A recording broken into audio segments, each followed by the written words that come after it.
A paz do Senhor para toda a igreja. Amém. Me sinto feliz pela oportunidade que Deus nos concede de estar mais uma vez aqui. Não era intenção de estar aqui hoje pregando, mas eu recebi uma ordem da minha filha.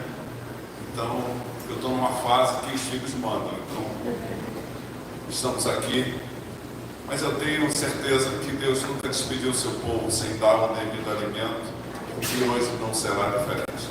Portanto, muito obrigado por estar aqui ontem e obrigado por você que está aqui hoje. Podeis assentar.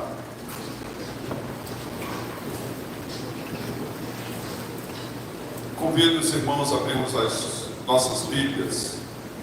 Apocalipse capítulo 3. A partir do versículo 7, que é o texto onde foi estabelecido o tema desse culto de ações de graça. Apocalipse capítulo 3 fica fácil, porque é o último livro da Bíblia. Para quem tem a Bíblia de forma escrita, as digitais é só no dedinho, é mais fácil.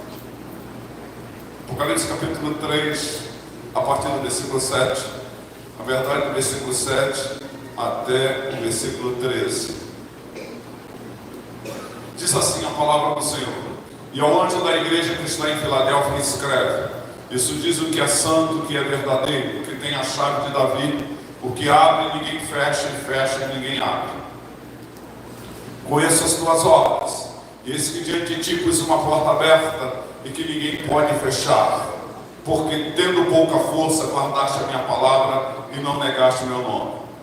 Eis que eu farei da sinagoga de Satanás, aos que se dizem judeus e não são, mas mentem, eis que eu farei que venham e adorem prostrado a teus pés e saibam que eu te amo. Como guardaste a palavra da minha paciência, também eu te guardarei da hora da tentação que há de vir sobre todo o mundo, para tentar os que habitam na terra. Eis que venho sem demora, guarda o que tens, para que ninguém tome a tua coroa. Ao que vencer, eu farei coluna no templo do meu Deus, e dele nunca sairá. Escreverei sobre ele o nome do meu Deus, o nome da cidade do meu Deus, a nova Jerusalém, que desce do céu, e também o meu novo nome. Quem tem ouvidos para ouvir, ouça o que o Espírito diz à igreja. Que Deus abençoe a leitura da sua santa e maravilhosa palavra. O tema que foi me solicitado foi: Ele vem. Baseado nesse texto, eis que venho sem demora, guarda o que tens, para que ninguém tome a tua coroa. Permita-me falar um pouquinho da igreja de Filadélfia. A igreja de Filadélfia é a encarnação do mistério de Deus. Vou repetir para você entender melhor. A igreja de Filadélfia é a encarnação do mistério de Deus. E aí a pergunta que se faz: o que é um mistério? No meu tempo de garoto, os irmãos que a gente falava que são consagrados, né, cheios da unção, aí ele passava assim, é mistério, é mistério. A gente ficava naquilo na cabeça: que é mistério? E até hoje eu fui para o dicionário perguntar: o que é mistério? Segundo o dicionário Aurélio, é só ir lá no Google buscar o dicionário Aurélio, mistério, e aí ele vai dar algumas definições básicas da palavra mistério. Mistério é um conjunto de doutrinas e cerimônias religiosas que são praticadas pelos iniciados, ou seja, são coisas que acontecem na dimensão da igreja, que só entende quem são da igreja. Vá lá explicar para o seu colega de trabalho o que foi o culto, a vigília de ontem. É mistério. Quem vai entender? Deus trabalhou no nosso meio. É mistério. A igreja em Filadélfia foi que abraçou, que entendeu o mistério de Deus, que encarnou o mistério de Deus. O dicionário Aurélio também vai dizer que mistério é sempre objeto de fé, um dogma religioso, aquilo que é impenetrável. Exemplo: entender a Trindade. Eu escrevi sobre doutrina do Espírito Santo, escrevi uma apostila exclusiva sobre a Trindade, mas não sei absolutamente nada o que é a Trindade, porque a Trindade é um mistério. Matematicamente, 1 mais 1 dá 3. Mas na Trindade, 1 mais 1 é igual a 1. É mistério. Mistério é tudo aquilo que a mente humana é incapaz de compreender, está além da compreensão humana. Alguma coisa que eu explico, mas não consigo explicar direito. Exemplo, Deus é eterno. Como é que se explica isso? Deus não teve início no começo, nunca terá fim. Está além da compreensão humana. Mistério é um segredo que ainda está sendo desvendado. A Bíblia é um mistério. Cada dia Deus é capaz de revelar. Você pode ler o mesmo texto várias vezes, e várias vezes Deus tem uma palavra para o teu coração, para revelar a você a sua verdade de forma sobrenatural. Mistério também é, no Aurélio diz que é a qualidade estranha. Quando a gente diz aquela pessoa, é uma pessoa misteriosa. Quando afirmamos que o ambiente é misterioso, quando afirmamos sentimos algo diferente. Eu estava ali, e aí, bem analisando como professor, o louvor, eu digo, que louvor gostoso, mas de repente, eles começaram a cantar sobre a volta de Jesus, e aí, não tem quem não sinta. Quem tem nome escrito no livro da vida do Cordeiro, a gente começa a sentir algo diferente, algo misterioso. Os discípulos no caminho de Emaús estão lá, está lá, ele e a sua esposa, só que o nome da mulher não aparece, para botar o meu e o teu no lugar ali do texto, porque eles vão cabisbaixo, porque os sonhos foram frustrados. De repente aparece Jesus Cristo falando com eles, e eles não sabem quem é aquele viajante, e de repente Jesus se revela na hora do partir do pão, e aí eles veem quem é Jesus, eles, mas no ardia no nosso coração o que ele falava. Eu quero que Deus hoje, pela sua infinita bondade, através do espargir do Espírito Santo, porque ele é Deus nesse lugar e é Deus nesse lugar, venha arder a sua palavra no nosso coração para a glória do seu nome. Aleluia. Mistério é o conhecimento profundo de alguma coisa. Quando alguém diz que conhece os mistérios de Deus, está dizendo das pessoas que conhecem Deus profundamente. Eu tenho uma admiração pelo apóstolo Paulo, porque ele foi capaz, e ele escreveu isso, que em 3 anos ele deu todo o mistério de Deus para a igreja em Éfeso. Só Paulo. Ou então pastor Luciano. E aí eu vou dizer uma coisa, ainda dentro dessa palavra mistério, nessa introdução. Mistério, a igreja é o mistério de Deus quanto à sua organização. O apóstolo Paulo diz isso, Efésios capítulo 5, versículo 32. Grande é o mistério, mas eu refiro a Cristo e a igreja. Você precisa entender que a igreja tem CNPJ, tem um endereço, tem um local, mas a igreja transcende a isso. A igreja é o corpo místico de nosso Senhor e Salvador Jesus, do qual ele é o cabeça. A gente está interligado a ele, é ele que dirige, é ele que fala, é ele que revela. Isso é a encarnação do mistério de Deus quanto à sua organização. A igreja é o mistério de Deus quanto à sua função. Diz a Bíblia que ele sujeitou todas as coisas debaixo dos seus pés, e sobre todas as coisas o constituiu como cabeça da igreja, que é o seu corpo, a plenitude daquele que enche tudo em todos. Quanto à função, a igreja de Deus é mistério, porque na igreja se manifesta a plenitude de Deus. Eu vou dizer uma coisa que você ainda pode não ter alcançado: na igreja se manifesta a onipotência de Deus. A igreja tem que ser e deve ser uma agência de milagres. Eu não tenho medo de pregar sobre milagres. Por quê? Porque a Bíblia Sagrada confiou à igreja esse mistério de transcender, de mostrar, de revelar a onipotência de Deus. A igreja também é o lugar onde se revela a onisciência de Deus. Aqui não fica pecado oculto, aqui não fica ninguém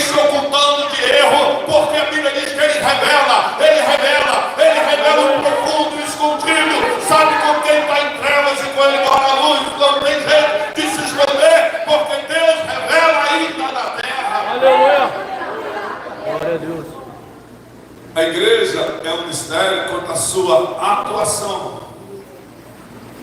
A Bíblia diz que somos espetáculos, tanto para homens quanto para anjos. Eu tenho certeza que os anjos assistiram o espetáculo que foi dado aqui pelas meninas do louvor através do Ministério de Dança.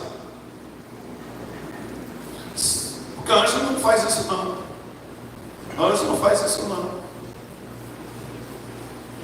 A igreja tem a responsabilidade para com o céu. Por isso que a igreja cumpre o propósito de ser o único povo de Deus na terra. Eu sei que a gente vai sempre lembrar de Israel. Hoje, a igreja, vou repetir, a igreja é o único povo de Deus aqui, porque a Bíblia diz que ele veio para o que era seu. Os seus não receberam, mas todos quantos receberam a titularidade de serem feitos filhos de Deus. É por isso que Pedro, escrevendo para a igreja, ele vai dizer: povo adquirido, nação santa, raça eleita. Para quê? Para Israel? Não, para a igreja de Deus. E a igreja cumpre o propósito de encarnar o mistério da perfeita santidade de Deus. O que eu quero dizer com isso? A igreja é o bastão de Deus na terra. A igreja é vou repetir para você entender, é o bastão de Deus na terra. Qual é o freio de uma sociedade que jaz no maligno? E o verbo jazer só é usado em caso de morte, daí a palavra jazer. O mundo jaz no maligno. Não fique espantado que a cada dia aparece um crime pior do que o outro. Não se espante não. Não se espante que em cada festa mundana, carnavalesca, coisas piores a cada dia acontecem. Uma imoralidade total. A cada show de grandes cantoras mundanas, a cada dia é pior ainda. Não se espante com isso não. Sabe por que não está pior? Porque existe a igreja. A igreja é o freio da sociedade. A igreja é a regra. A igreja é o fiel da balança de uma sociedade. Por isso que a igreja não pode se corromper. Porque se a igreja se corromper, para mais nada serve essa sociedade. Essa sociedade não terá esperança. Porque essa sociedade tem esperança. Porque nessa igreja, neste púlpito, é pregado a palavra da verdade. Aqui nessa igreja, Deus tem levantado homens para dizer que Jesus salva, cura, liberta. Para dizer que pecado ainda é pecado na terra. Para dizer que Deus é santo e existe santidade do seu povo. Por isso, se a igreja se corromper, tudo acabou. Essa é uma das razões porque a última igreja na lista das 7 da igreja de Apocalipse é Laodiceia. Porque quando ali a igreja falha, chega o fim, chega o Apocalipse. Em 1 de João, capítulo 3, versículo 1 a 9, não vamos ler, nós não temos tempo, mas marca para você ler em casa. É preto no branco. Não tem meia conversa. Não tem esse negócio de meio crente. Não tem esse negócio de quase crente. Como é que é o irmão fulano de tal? Ele é do Senhor, você nunca atrapalhar. Sabe como é que ele é? Dá calote. Olha para a vizinha, mas é do Senhor coisa nenhuma. Não existe isso. É só ler o texto será em casa. Quem é de Deus não vive na prática do pecado. Ou é de Deus ou é do diabo. Não tem meio termo. O texto é duro. Quem vive na prática do pecado é do diabo. Mas eu vim à frente, levantei a mão, tenho cartão de membro, não interessa. Se vive na prática do diabo, do pecado é do diabo. Por isso que a igreja é esse bastão de Deus. Por isso que ele tem a semente de Deus. E a semente de Deus altera a nossa natureza. E quem tem semente de Deus tem a natureza transcodificada através da ação do Espírito Santo. Vive para a glória de Deus, canta para a glória de Deus, dança para a glória de Deus, exerce ofício na igreja para a glória de Deus. A igreja em Filadélfia é a igreja entre as 7 do Apocalipse que melhor encarnou essa vocação de evidenciar o mistério de Deus na terra. Uma igreja quase perfeita, uma igreja sem mácula, sem ruga. Então vamos entender um pouquinho dessa carta, mas antes temos que entender a cidade de Filadélfia. A cidade de Filadélfia era a mais jovem de todas as 7 cidades, fundada por colonos provenientes de Pérgamo no reinado de Átalo II, aproximadamente no ano 159 a.C. a 138. A cidade vivia num lugar estratégico, principal rota do correio imperial de Roma para o Oriente. Era chamada a Porta do Oriente. A palavra Filadélfia significa amor fraternal. Átalo II deu esse nome em homenagem a seu irmão Eumenes II, que era governante de Pérgamo. Além de ser irmão, era um amigo do peito. E aí, em homenagem ao seu irmão, ele deu o nome de Filadélfia. Vem da palavra Filadelfos, que significa o que ama fraternalmente seu irmão. No ano 17, Filadélfia sofreu um terremoto que durou vários meses, com tremores. E os temores persistiram, a população foi embora. Quem se animava a permanecer era tido como louco. Então o imperador romano Tibério fez uma doação bastante generosa e assim a cidade foi reconstruída. Os habitantes da cidade então resolveram mudar o nome da cidade para homenagear Tibério e botou Neo Cesareia, ou seja, a nova cidade de César. Mais tarde, o imperador Vespasiano mudou o nome de Nova Cesareia para Flávia, homenageando ele mesmo, que o nome dele era Tito Flávio Vespasiano. Depois foi mudada de nome para a cidade de Neocronos. Depois foi chamada de Nova Atenas, uma cidade que teve vários nomes. O Senhor Jesus afirma que os seus membros também, ele entra nessa cultura. Como você é membro da minha igreja que está lá, eu vou te dar um novo nome. E foi destruída pelos turcos e pelos muçulmanos, e hoje é uma cidade moderna, chamada lá na Turquia, chamada Al-Sheir. E deram o nome, significado em turco, cidade de Deus. E olha outra coisa interessante. A cidade de Filadélfia foi a primeira cidade a ser pastoreada por uma mulher. Os historiadores escondem isso. E nessa época em que ele foi pastoreado por essa mulher, é que ela chegou no auge, quando Jesus escreveu a carta. Isso não sou invenção de Matias, isso está nas cartas de Plínio ao imperador, e essas cartas foi confiscada pela igreja romana, mas hoje você não consegue guardar nada, porque tudo hoje virou consulta pública. Nessa igreja também existia uma profetisa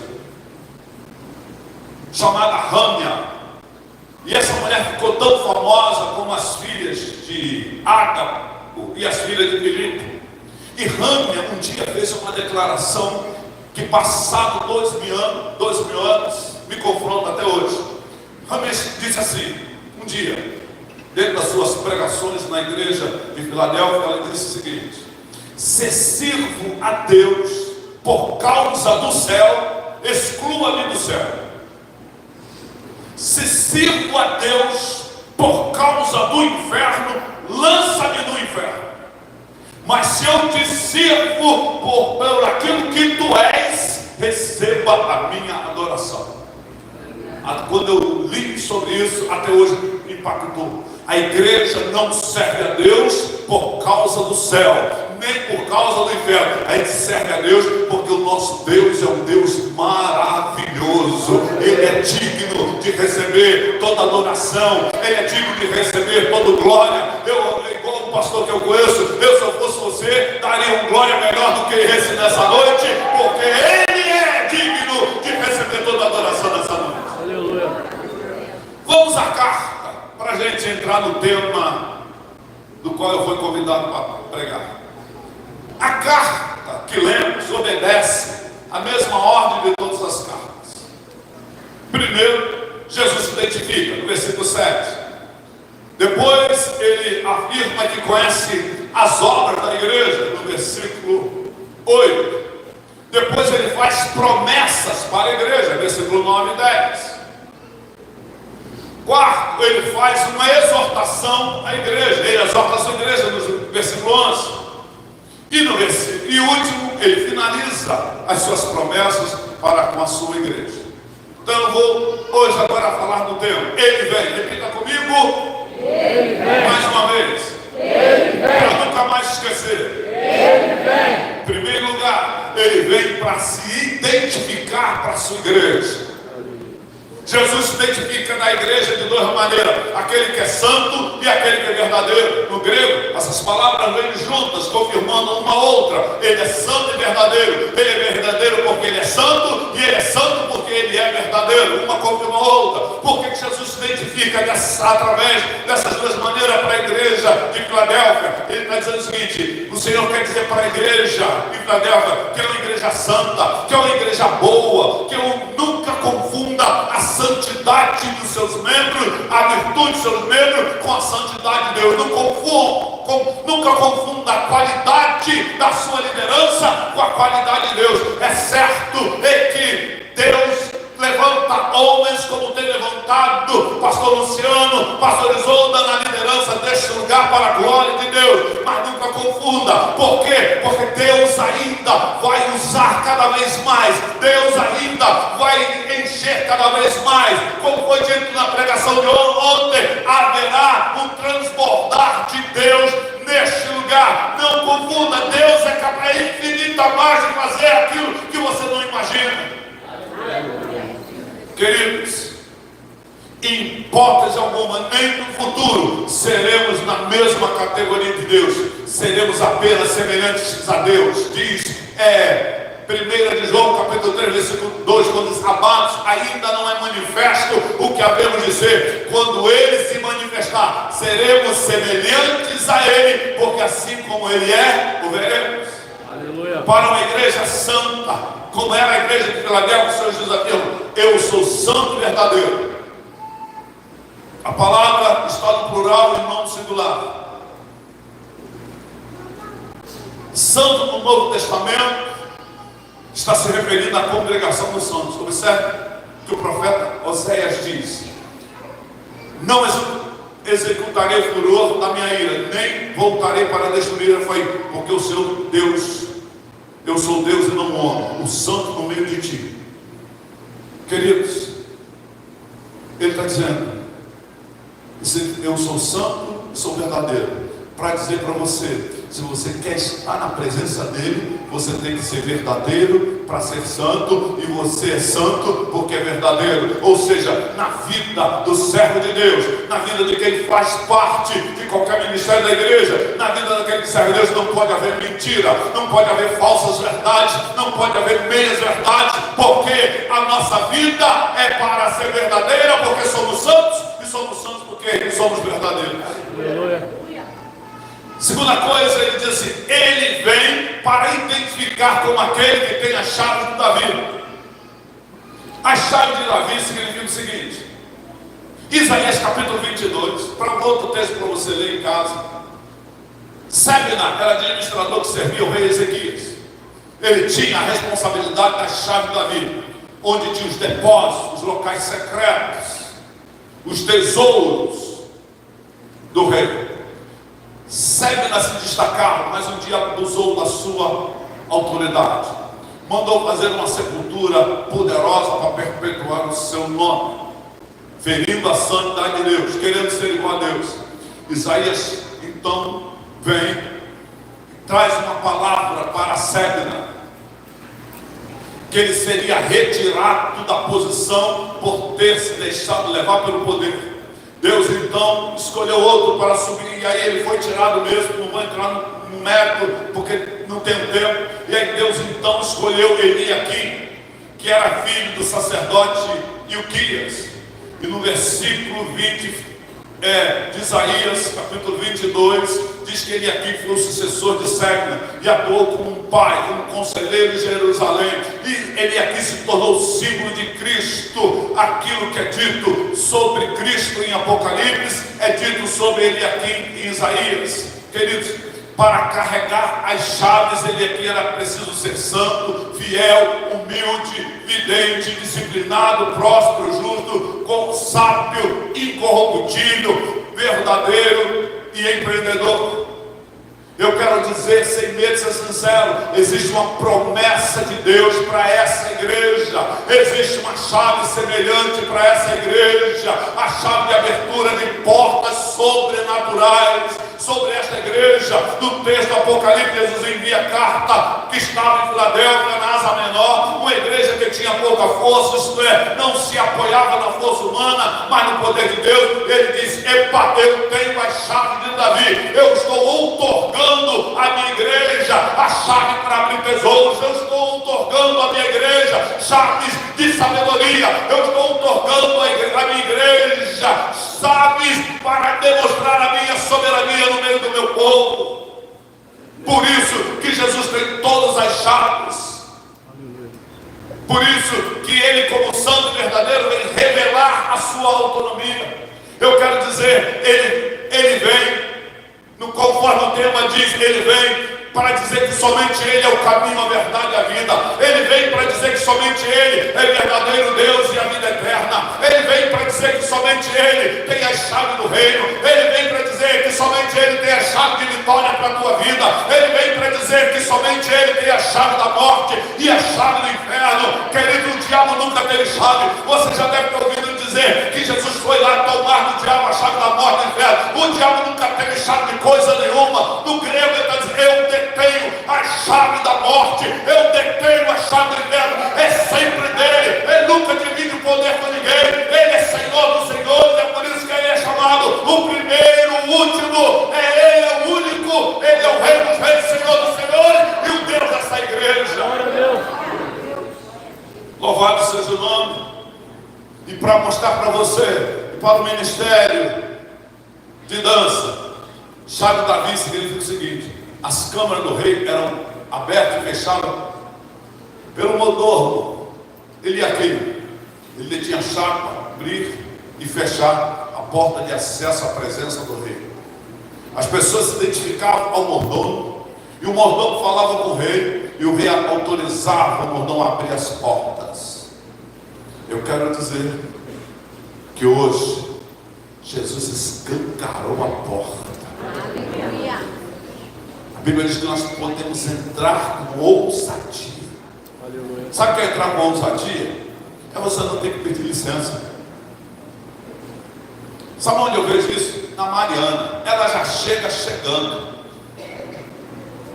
E às vezes não importa quem está conversando comigo, ela já chega chegando, porque ela sabe que eu vou parar para dar atenção. Você já pode chegar chegando no Santo dos Santos. Você pode chegar chegando no Santo dos Santos. Só para você dar uma glória melhor que Deus, você já pode chegar no Santo dos Santos entrando na ousadia. E Deus vai parar para ouvir. Porque lá no livro do Apocalipse já está registrado por João, por revelação, a tua voz lá no Apocalipse capítulo 4, quando ele tem revelação do trono de Deus. Ele viu o show, ele viu pirotecnia, ele viu relâmpago, ele viu raio, mas eu ouvi vozes. É a tua voz que chega lá, clama a mim, diz Senhor, e responder-te-ei, anunciar-te coisas grandes e rios, chave Davi para revelar o senhorio de Cristo. Jesus está dizendo para a igreja em Filadélfia que todo acesso à presença de Deus depende dele. Ele que tem todo o domínio sobre o universo, tudo está entregue a ele, todo o poder do universo está nas mãos dele. É por isso que ele diz: eu sou o caminho, a verdade e a vida. Ninguém, não tem Papa, não tem Confúcio, não tem Mary Becker, não tem o fundador dos Testemunhos de Jeová, não tem o fundador dos Mormons. É só Jesus é o caminho. E se nessa noite você quer receber acesso ao caminho, se você quer receber acesso à presença de Deus, você tem que se render, aceitá-lo como Senhor e Salvador da sua vida, porque Ele é o caminho, Ele que detém acesso a Deus. Aleluia. Glória a Deus. Não é Satanás, não é nenhum demônio, não é nenhum pai de santo, não é Buda, não é Confúcio, não é Maomé, não é Allan Kardec, só Jesus. Aleluia. Já Davi revela que você serve a um Cristo soberano. Ele não apenas tem todo o poder do universo, ele é soberano. Por isso que no texto diz: quando ele faz, ninguém desfaz. É verdade, aleluia. E quando ele desfaz, ninguém faz. Glória a Deus. Quando ele fecha uma porta, ninguém abre. E quando ele abre, ninguém fecha. Aleluia. Quem é que vai contra ele? Isso fala da sua superioridade sobre todos os reis da terra. Quem é que pode se opor àquele que é Senhor dos senhores? Aí você vai dizer, estudante de teologia: houve impedimento lá para Daniel receber as bênçãos. Houve só engarrafamento. Houve só engarrafamento. Porque Deus falou assim: agora vai lá, Miguel. Aleluia. Você já andou dando uma coça nele, dá mais uma. Aleluia. No passado teve uma luta pelo corpo de Moisés. Eu curto muito boxe. Eu não sei o que aconteceu na luta no mundo espiritual, mas ele ganhou um diretão de Miguel e foi à lona. E quando ele acordou, sabe, onde eu estou? Cadê o corpo? Cadê o corpo? Cadê o corpo? Diz o escritor: Júlio, o Senhor te repreenda. E até hoje ele está procurando, porque quando Deus esconde, ninguém acha. Por isso que Moisés, quando está lá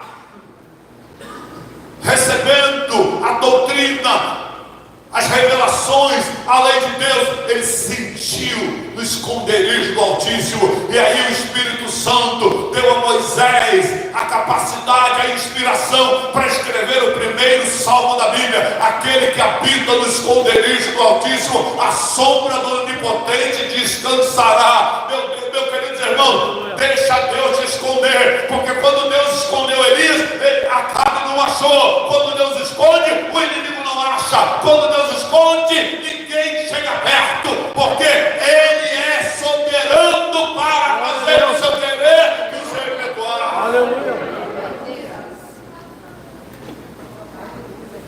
O que a gente aprende com isso, sobre essa soberania?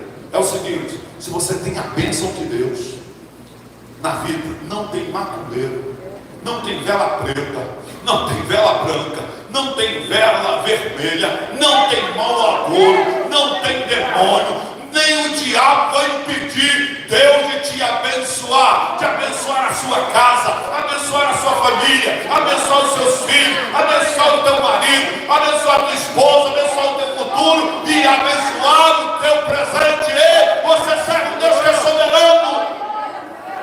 Quem está no controle não é o teu chefe, não é qualquer um que está no controle da tua vida. Quem está no controle da tua vida, da tua família, desta igreja, é o Senhor e Salvador Jesus Cristo, que opera tanto querer quanto efetuar. É por isso que a rainha Vitória da Inglaterra, ela tinha um medo tremendo de um grande homem de Deus, um avivalista escocês chamado John Knox. E um dia ela falou o seguinte: tenho mais medo de John Knox de joelho do que todo o exército da Europa marchando contra a Inglaterra, porque ela sabia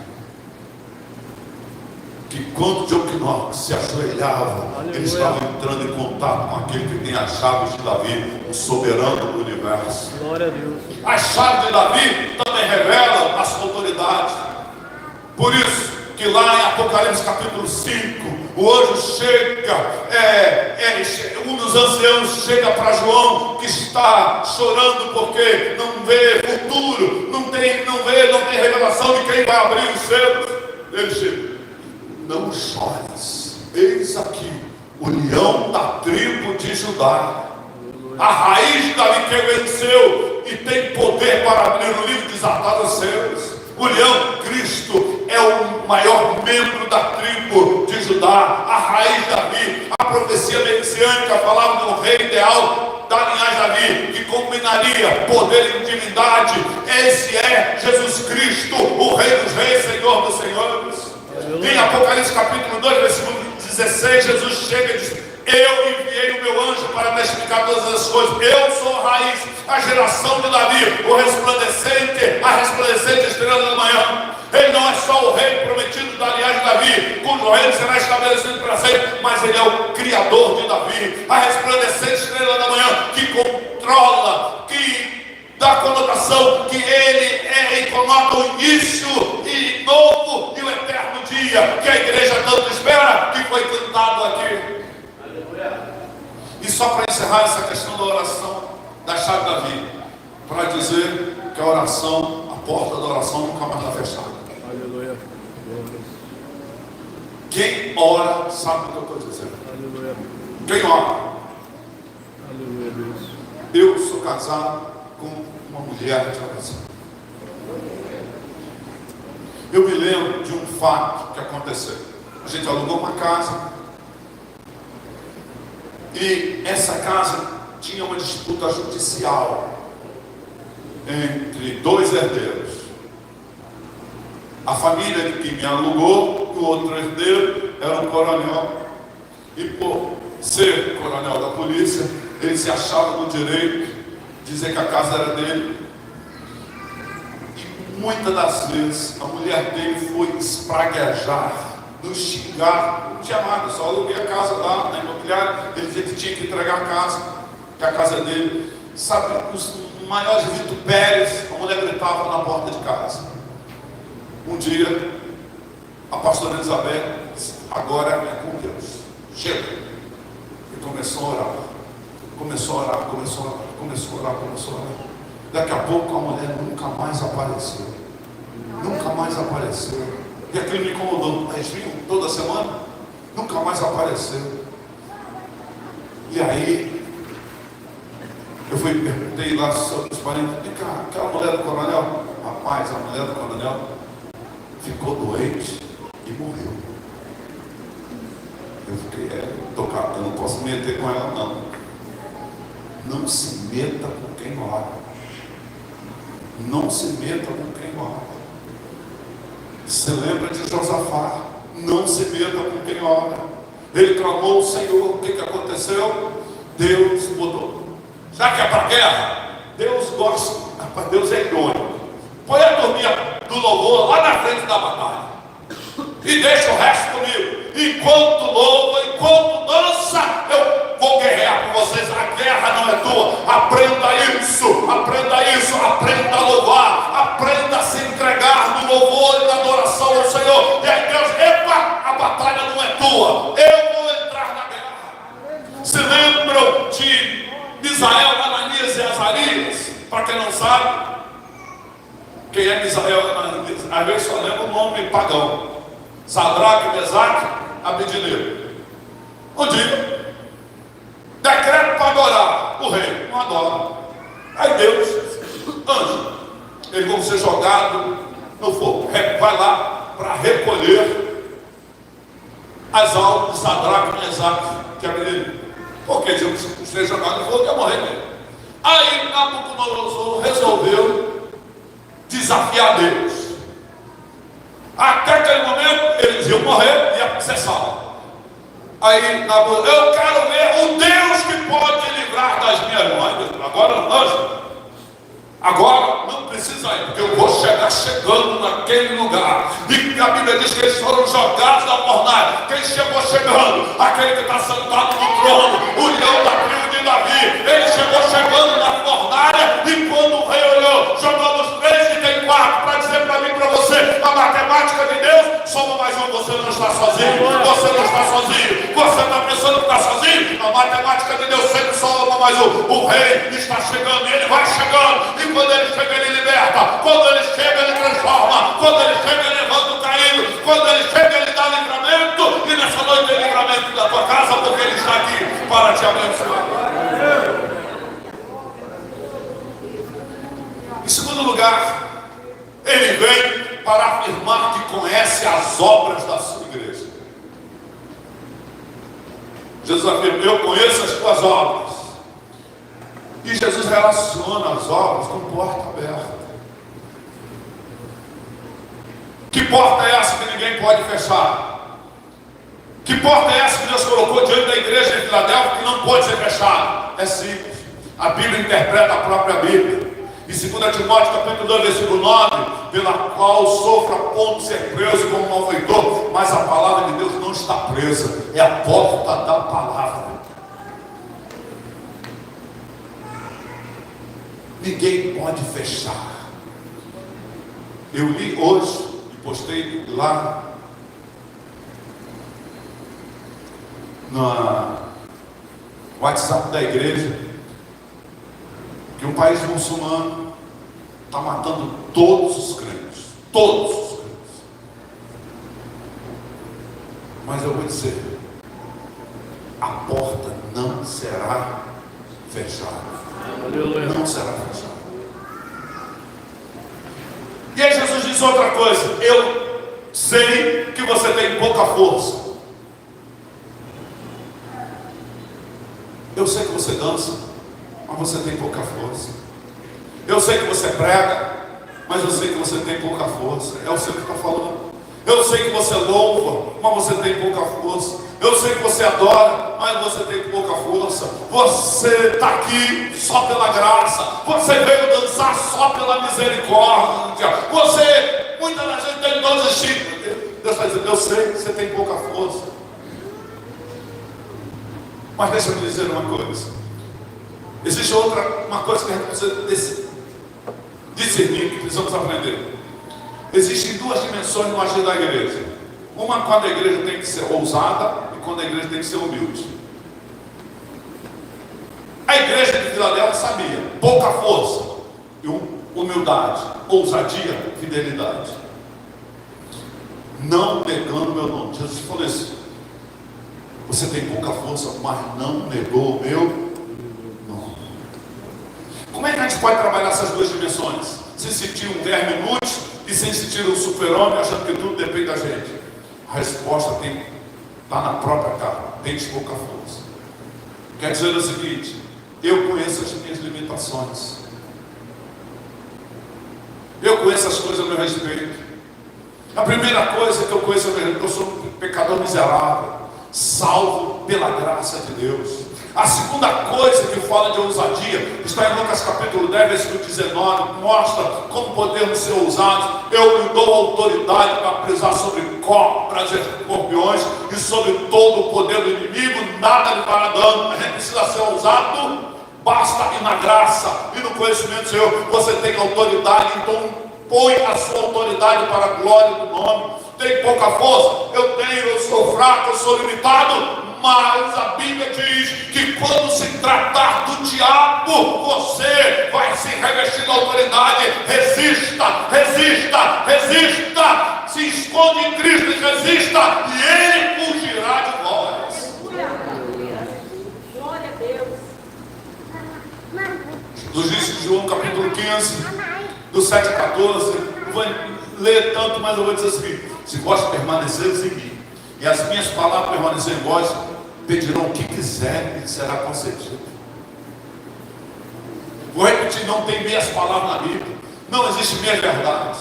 O Senhor afirma: tem pouca força, mas fizeram uma coisa importante: não negaram o meu nome. Queridos, uma coisa é achar que é amigo de Jesus e não fazer o que ele manda.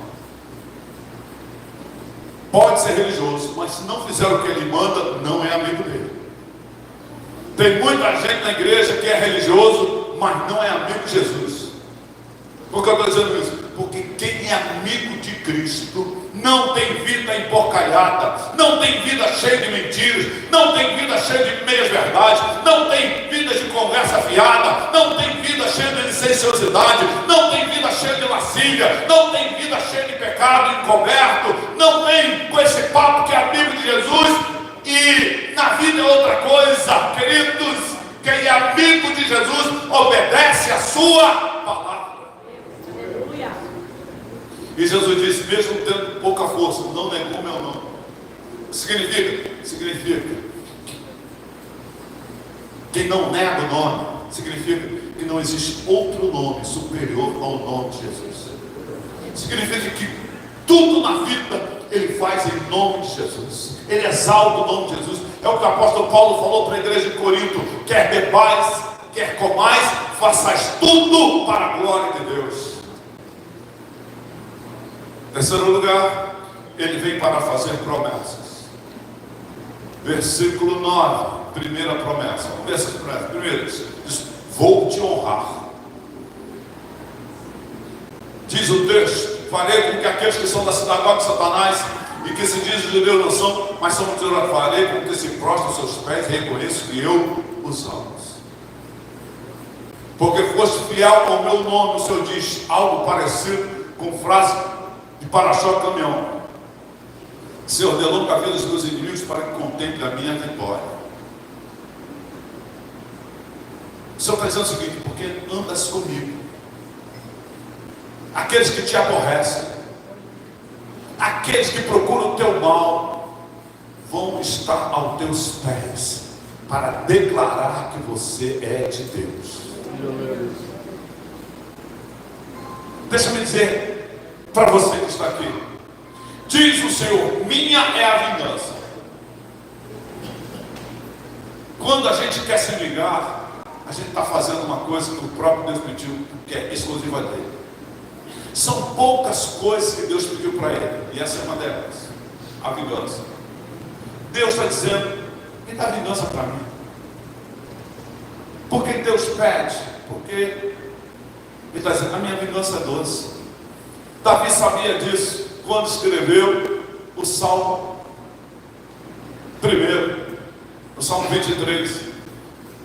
Por isso que ele diz, caia eu nas mãos de Deus, mas não nas mãos dos meus inimigos.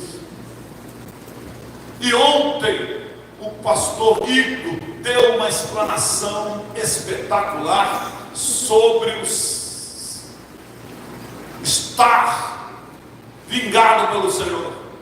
O Senhor está dizendo para a igreja de Filadélfia e diz para a igreja de Bebetá: aqueles que estão te fazendo mal, deixa quieto, apenas fique na minha presença,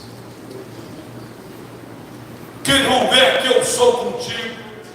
Deus manda te dizer na igreja de Piabetá: não entre na baixaria deles, mantém guarda, apenas seja fiel.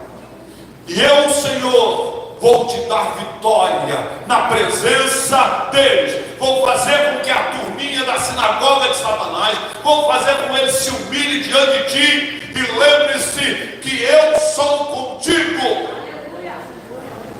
Segunda promessa: primeiro, eu vou te honrar. Segundo, eu vou te guardar. Diz o texto que guardou a minha palavra de exortação e perseverança, eu também o guardarei na hora da provação que está vindo sobre todo mundo, para pôr em prova os que habitam na terra. Depois vocês procuram o pastor Luciano e a pastora Isolda, porque existe uma disputa teológica: vou guardar da tentação ou vou guardar na tentação? Para mim não importa, o importa é que ele vai te guardar. Você está guardado. Você está guardado, não importa, você está guardado. O que importa é o seguinte: esteja preparado para o que vier e acredite no caráter de Deus. O importante é que você está guardado. Terceira promessa, versículo 12: vou te reposicionar. você numa posição de destaque.